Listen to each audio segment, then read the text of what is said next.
What's going on, guys, and welcome back to another video. So yes, it is true, lawmakers have agreed, or at least the Senate negotiators have agreed to now fund the bipartisan infrastructure package. What we were seeing over the last few days was pretty much just that final straw. They're getting to the end. But the good news out today is yes, they're coming up to an agreement, and some say that they are just days away. That is really good news. We also know that according to the Congressional Budget Office, the federal government, well, we might run out of money by October or November. That is not great news, and this does play a major role in the stimulus, and I'll explain why in just a minute. And this also plays a huge factor as to how much infrastructure we actually see moving forward. So let's get into the update for today, but first off, hopefully you're having a wonderful day. If you are, go ahead, hit that like button, and also consider subscribing so that I can keep you updated on everything that's currently going on. So, the update for today. First, reports out just a short while ago are indicating that the bipartisan infrastructure package is almost finalized.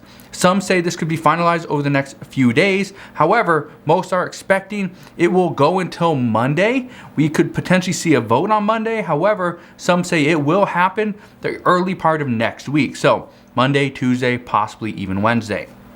The negotiators, they have decided to fund part of this bill by delaying a Trump-era Medicare regulation.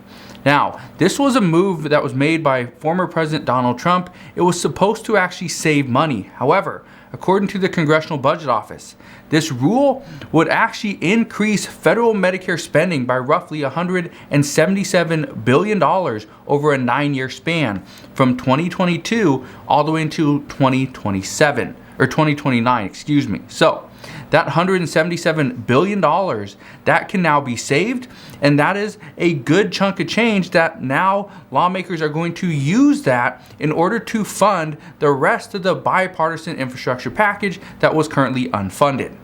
Now, we originally thought that this bill was a long ways off. However, according to many, they're roughly 99% there. Senator Ron Wyden, he said, and he is the Senate Finance Chairman, he said he's still reviewing this proposal, and it is something that everybody has agreed on that it has been flawed. So, this is something that there's bipartisan agreement on. Chances are this will be included, and this bill will pass sometime next week. However, it will only pass through the Senate. I want to be 100% clear on that. Nancy Pelosi, she even said this morning, that she is not going to bring a bipartisan infrastructure bill to the floor of the Senate until the budget reconciliation bill passes the Senate first. Excuse me. She's not going to bring this bill to the floor of the House until the Senate passes this, the budget reconciliation bill, and that's probably not going to happen until possibly September. So that's not great news there. Now, I stated earlier that the bipartisan infrastructure deal was not the only option moving forward. We heard from multiple lawmakers that they are in discussions of potentially bringing the budget reconciliation bill to the front and sending the bipartisan bill back so that they can do the budget reconciliation bill first. Get this done exactly how they want it, and then work with this group of negotiators to try to get the rest of the package included. However, according to some, this is actually working backwards. This is not the best way to do it, because if lawmakers decide to leave something out of the budget reconciliation bill, and then they decide, let's put it all into the bipartisan bill, all Republicans have to do is say, you know what? We changed our mind. We don't want to do that. And then lawmakers, or specifically Democrats, wouldn't have that additional reconciliation card to use again, so they'd pretty much be locked into exactly what was passed. And some say that is not something they're willing to do, is to go off of the word of the Republican Party. So we will see. Now, we could see lawmakers push for a budget reconciliation bill first. However, I don't anticipate that happening, especially with the news that has come out over the past couple of hours.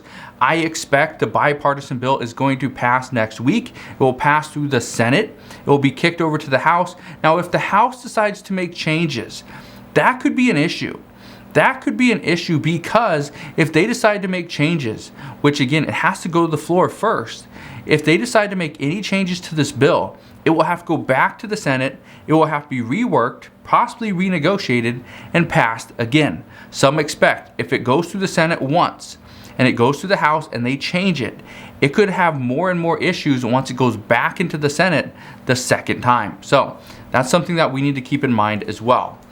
Now, while we're talking about this, okay, while we're talking about infrastructure, there's something else that is taking place right now, and according to the Congressional Budget Office, over the past few days, they have been saying that our government is not doing so well when it comes to money. That we are about 10 days away, 9 days actually, from the end of a debt ceiling. Okay, the debt ceiling was suspended from 2019 until the end of this month. Okay, this was done under former President Donald Trump. Well, what we know is that our government currently has about $450 billion right now in the account. Well, they're going to bring in about another $800 billion over the next 2 months. Okay, great. They're also trying to pass a $1.2 trillion infrastructure package, which is exactly what they're going to have once they get this roughly $800 billion over the next couple of months. However, the bill that they're going to pass only needs about $600 billion in additional funding. But the cuts that they're making, the funding that they are repurposing, this is actually going to make up the difference. So even though we are going to spend about $1.5 trillion over the next couple of months, we will have about $1.2 trillion to work with. So this is where some are saying that we need to raise the debt ceiling, or else we will run the risk of losing and running out of money. Remember, the government buys treasury bonds in order to pretty much fund their projects and their other bills, and it'll just keep people keep these agencies open. Well, we could see very soon a huge shift. We could see the government run out of money, things close down, people lose their jobs. These government projects, well, they go on pretty much a hold for a little while. Well, why is this important? Here's the reason why. This actually plays a major role when it comes to additional stimulus. It plays a huge role and huge factor when it comes to the American people providing assistance, opening up new programs. This is huge. Any stimulus that we see moving forward, according to many, it should be paid for. However, according to the Congressional Budget Office, it must be paid for, because if it's not, the federal government does not have the funds in order to back it. So, as we see different pieces of legislation come forward that isn't paid for, what you need to just anticipate is that more moderates are going to come out and say that no, they outright oppose this because we do not have the funding to pass it. Well, we would most likely see all of these additional agendas, different pieces of legislation. We're going to see these pushed into the next infrastructure package. Now, whether this passes, whether we see this negotiated over the next couple of months, honestly, nobody knows. But according to experts, their expectation as of right now is the budget reconciliation bill will be moved forward. However, it's going to move forward at a snail's pace, and it probably will not even get considered or passed until sometime mid to late September.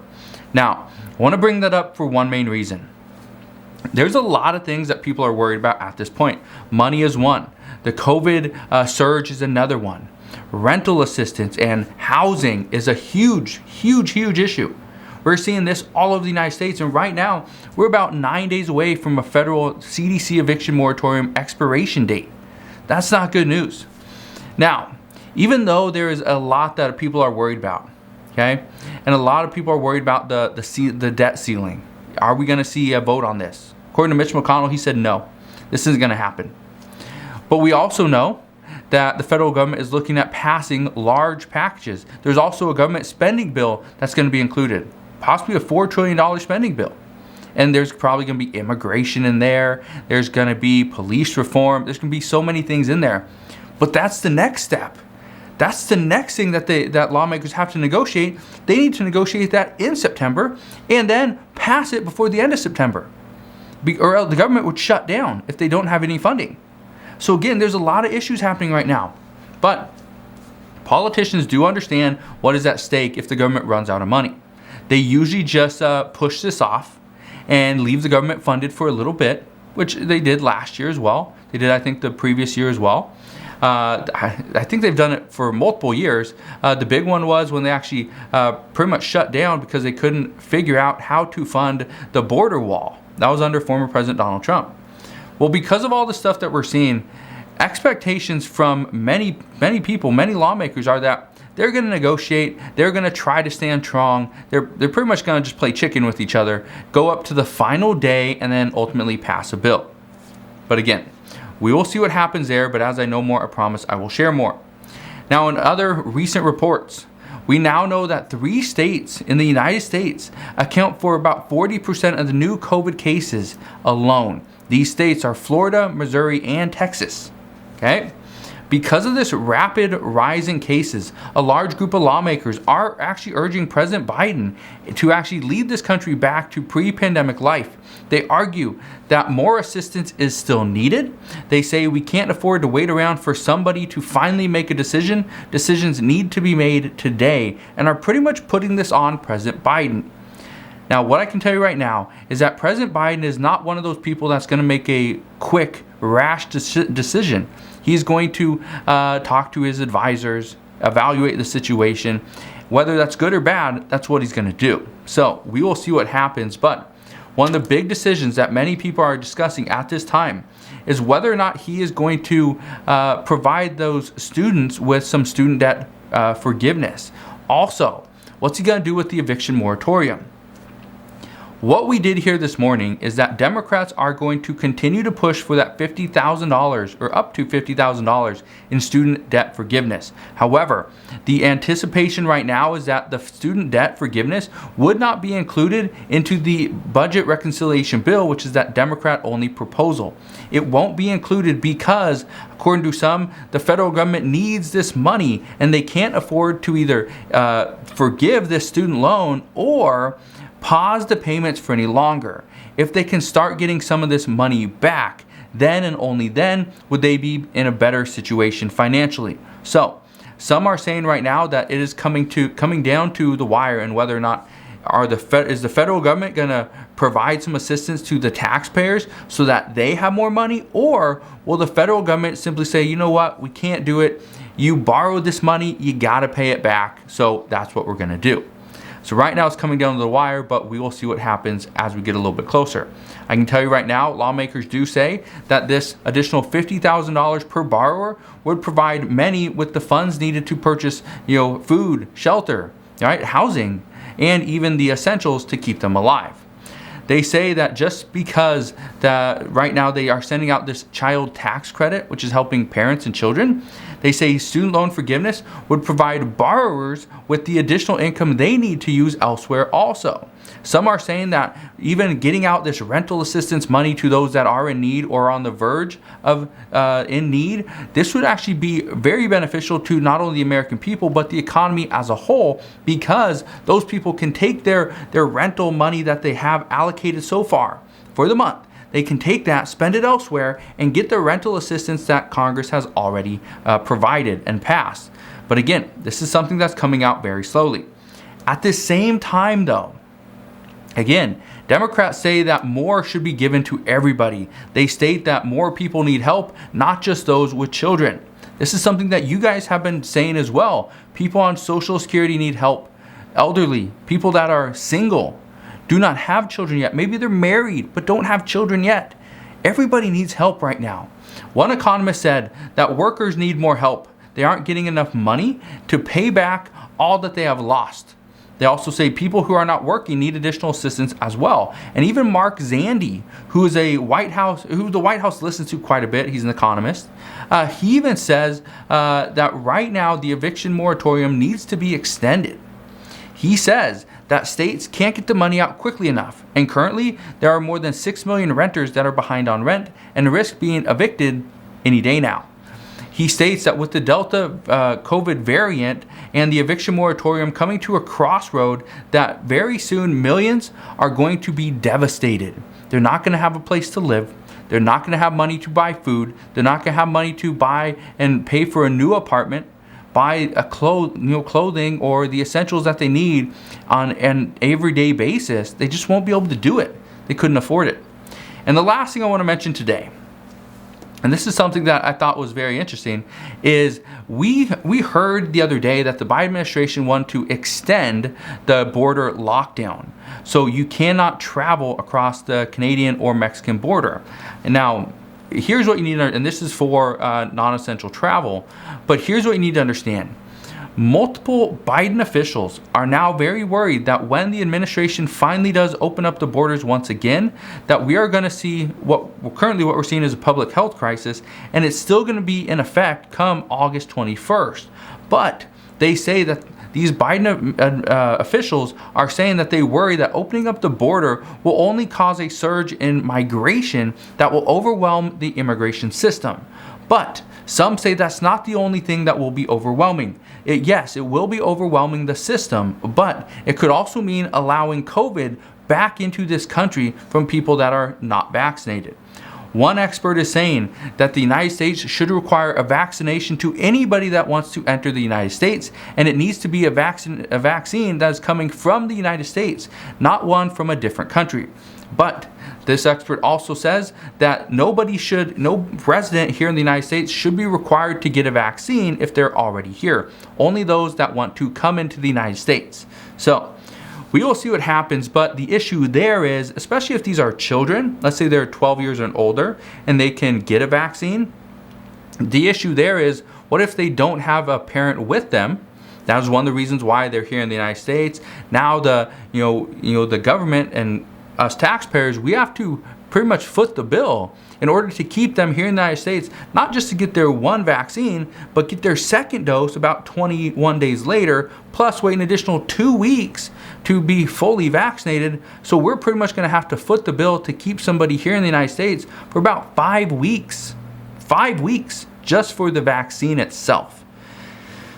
I don't know about you, but that's not great news. So that's what we know right now, but as I know more, I promise I will share more. I just want to thank you guys for watching. Hopefully you guys have a wonderful rest of your day. Consider subscribing so that I can continue to keep you updated on everything that's going on, and I'll see you guys on the next one.